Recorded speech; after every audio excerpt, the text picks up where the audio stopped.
What if I told you? The moment the world's most violent killers take their last breath, their souls don't go straight to hellfire. According to Edgar Cayce, something far stranger happens. Cayce once said, "No soul is ever lost." Think about that for a second. No matter how twisted, how cruel, how destructive a person was in life, their soul still has a journey. And here's where it gets mind-bending. Cayce's 14,000 readings didn't describe the afterlife as a simple heaven or hell story. Instead, he spoke of realms, the stages of consciousness where souls go after death. Some go upward into light and healing. Others, they linger in darkness, confusion, sometimes for centuries. So tonight, we're diving into one of Cayce's most controversial and fascinating ideas. What really happens to the souls of murderers, madmen, and yes, even Hitler after death? By the end of this video, you might see justice, karma, and redemption in a way you've never imagined before. Cayce's vision of the soul's journey when most people think of the afterlife. It's usually pretty black and white. You're either rewarded in heaven or punished in hell. But Edgar Cayce painted a completely different picture in his trance readings. Cayce described the soul as an eternal travel, moving through planes of consciousness after death. He called them realms or dimensions, almost like layers of the universe. And here's the twist. No soul, no matter how dark, gets erased or thrown away forever.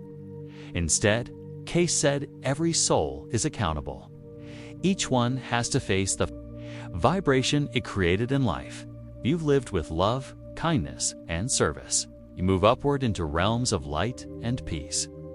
But if your life was filled with hate, destruction, or cruelty, your soul doesn't escape, according to Cayce.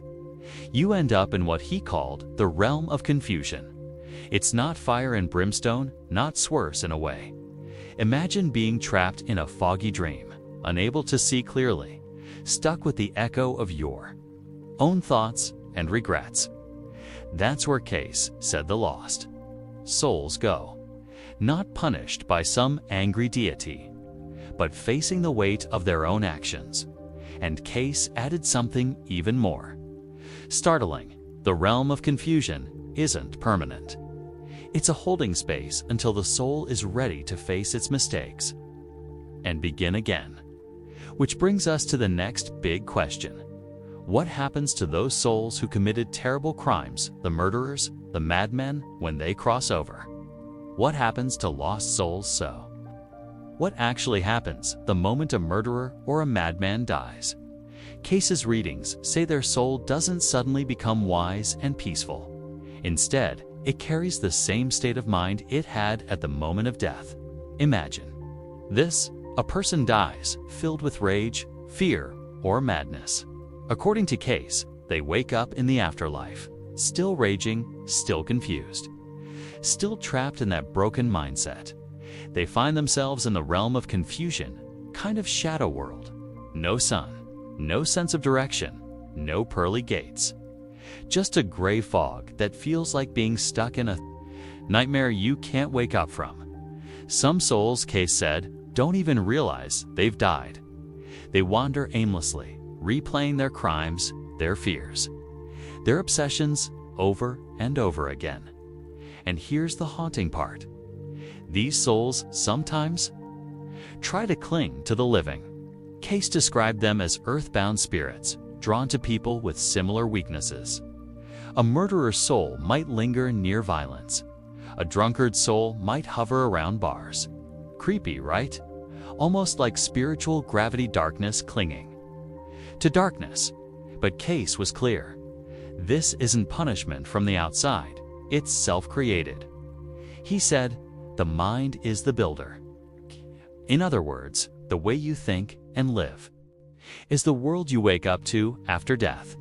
And this sets the stage for something even more fascinating. Cayce actually gave examples in his readings of souls stuck in this realm, murderers, madmen, even victims of their own obsession.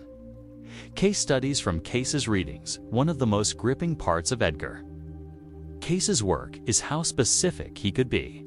He didn't just speak in abstract terms sometimes. During his readings, he described exactly what certain souls were experiencing. After death, take this example.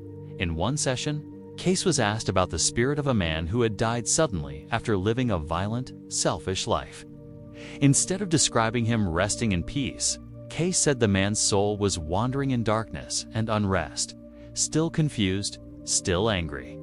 He was stuck in a cycle of reliving his worst actions, like a broken record playing endlessly. In another case, Cayce described the soul of someone who had been mentally unstable in life. After death, their soul carried the same confusion, almost like a dream that wouldn't end. He explained that the soul itself wasn't evil, but it was trapped in the patterns it had created. Now, here's the real shocker. Cayce even spoke about souls of criminals who were drawn back to the living, trying to influence people who had similar weaknesses, almost like spiritual parasites feeding off human behavior. This wasn't meant to scare.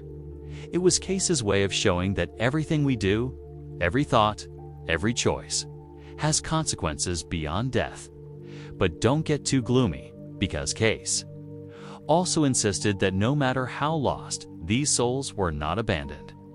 There's always a path forward, even for murderers or madmen. It might take lifetimes, but the soul can climb out of the fog. Which brings us to the next big idea. If they're not stuck forever, how do these souls move forward? Reincarnation and karma. So, if murderers, tyrants, or even the mentally unstable end up stuck in the realm of confusion, how do they ever get out? According to Cayce, the answer lies in reincarnation, the soul's chance to come back, face its mistakes, and try again. Cayce described karma not as punishment, but as balance. Imagine dropping a pebble into a pond. The ripples spread outward. Those ripples are your actions, your thoughts, your choices. If those ripples disturb others, they eventually come back to you. For souls who commit terrible crimes, Cayce said they often reincarnate into difficult circumstances, sometimes even as victims of the same kind of suffering they once caused. Not to pay for it in a cruel way, but to learn what it feels like from the other side. He once explained that even souls of infamous figures must return to Earth, lifetime after lifetime, until they face the consequences of their actions and chosen a better path. And here's where things get heavy.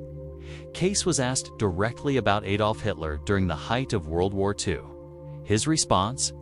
He suggested that Hitler's soul would face unimaginable confusion and darkness after death. But like all souls, he would not be erased.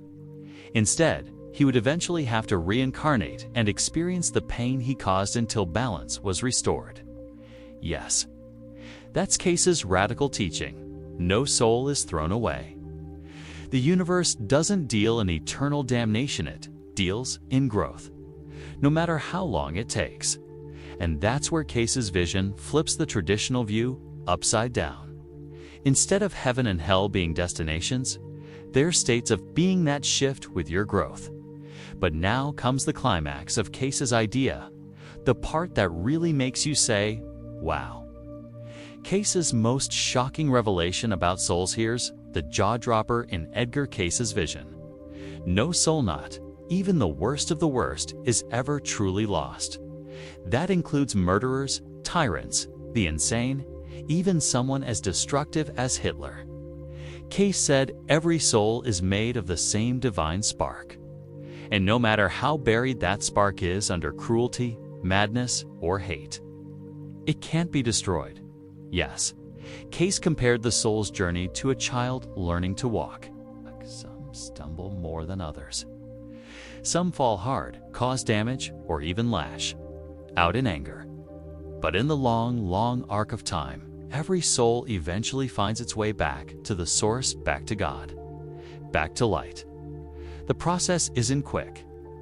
For murderers or dictators, Cayce said it could take countless lifetimes. Endless cycles of confusion, pain, and karmic balancing. But the core belief is stunningly hopeful. The universe doesn't waste anyone. Even Hitler, Cayce suggested, would eventually awaken, face his own actions across many incarnations, and after ages of struggle, choose love instead of hate. This idea flips everything we think we know. Instead of eternal punishment, Cayce's afterlife is about eternal opportunity. Instead of fear, it's about responsibility and the inescapable truth that what we create in life, we face in death. And maybe that's scarier and more inspiring than fire and brimstone. So let's bring it all together, according to Edgar Cayce. The souls of murderers, madmen, and even Hitler don't vanish into hellfire. Instead, they awaken in a realm of confusion, a shadowy place where their own thoughts and obsessions trap them. But here's the twist: they're not stuck there forever. Through reincarnation and the balancing act of karma, every soul, no matter how dark, gets another chance to grow, to learn, and eventually to return to the light. And maybe that's the real shock of Cayce's teachings. The afterlife isn't about eternal punishment or instant reward. It's about responsibility. It's about realizing that every thought, every choice, every moment of kindness or cruelty literally builds the next chapter of your soul's story.